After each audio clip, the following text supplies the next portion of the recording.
la communication RH. On pense souvent que c'est juste une question d'annonce et de newsletter, pas vrai?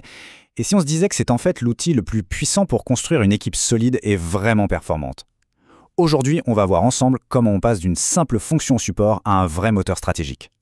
Pour bien comprendre de quoi on parle, rien ne vaut une histoire, un cas concret. Alors on va suivre une responsable RH qui fait face à un défi que beaucoup connaissent bien, comment gérer l'humain quand deux entreprises ne doivent plus en faire qu'une.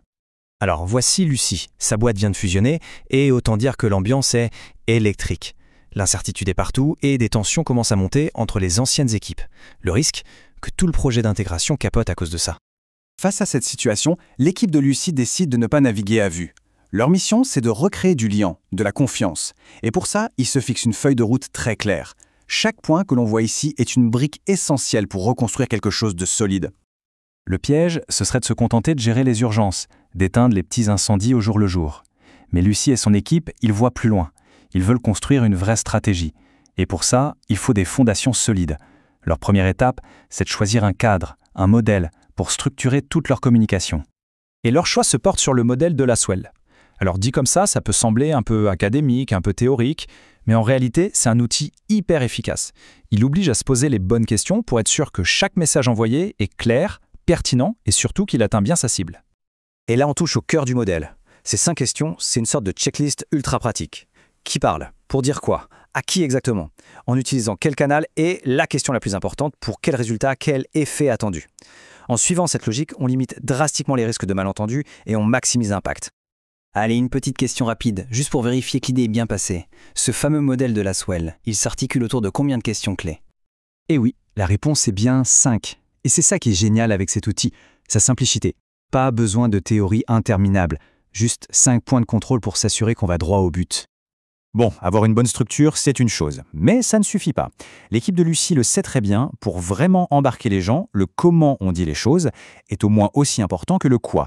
Alors, quel est le meilleur outil pour créer un vrai lien émotionnel?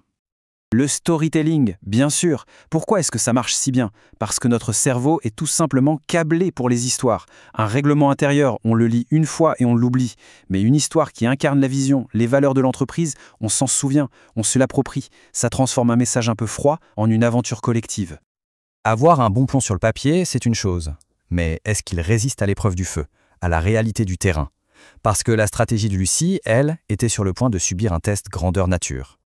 Et ce test, il arrive sous sa forme la plus redoutable, une rumeur. Une fausse information qui se propage comme une traînée de poudre sur le réseau interne. En quelques heures, c'est la panique. Et la confiance qui était si difficile à reconstruire menace de voler en éclats. C'est le moment de vérité. D'un côté, le chaos, la confusion que la rumeur alimente. De l'autre, la seule réponse possible, la clarté et la transparence prévues dans le plan de crise. C'est maintenant que l'équipe de Lucie va voir si toute sa préparation a servi à quelque chose. Et oui, la préparation paye. Au lieu de paniquer ou d'hésiter, l'équipe applique son plan à la lettre. Ils réagissent vite, ils communiquent avec franchise, ils mettent en place des canaux pour écouter des inquiétudes. Bref, ils reprennent le contrôle de la situation en montrant que, même dans la tempête, il y a un pilote dans l'avion. Toute cette crise met en lumière une règle d'or en communication. Face à l'incertitude et à la peur, quelle est la priorité absolue, le réflexe numéro 1 à avoir? La transparence. C'est vraiment le seul antidote efficace au poison de la rumeur. Essayer de cacher les choses, même avec de bonnes intentions, c'est le meilleur moyen de détruire définitivement la confiance. L'honnêteté, même quand c'est difficile, c'est le seul pari gagnant sur le long terme. Ok, la crise est derrière eux. Mais le travail n'est pas terminé. Comment savoir si la stratégie globale fonctionne vraiment au-delà de cet incident? Eh bien la réponse, elle se trouve dans les données. Il faut mesurer. Ils ont donc mis en place ce qu'on appelle des KPIs, des indicateurs de performance. L'idée, c'est de passer du ressenti, de l'impression subjective, à des preuves objectives, des faits. C'est absolument crucial pour montrer l'impact concret de la communication et pour ajuster le tir si besoin. Prenons un exemple qui peut paraître tout bête, le taux d'ouverture des emails.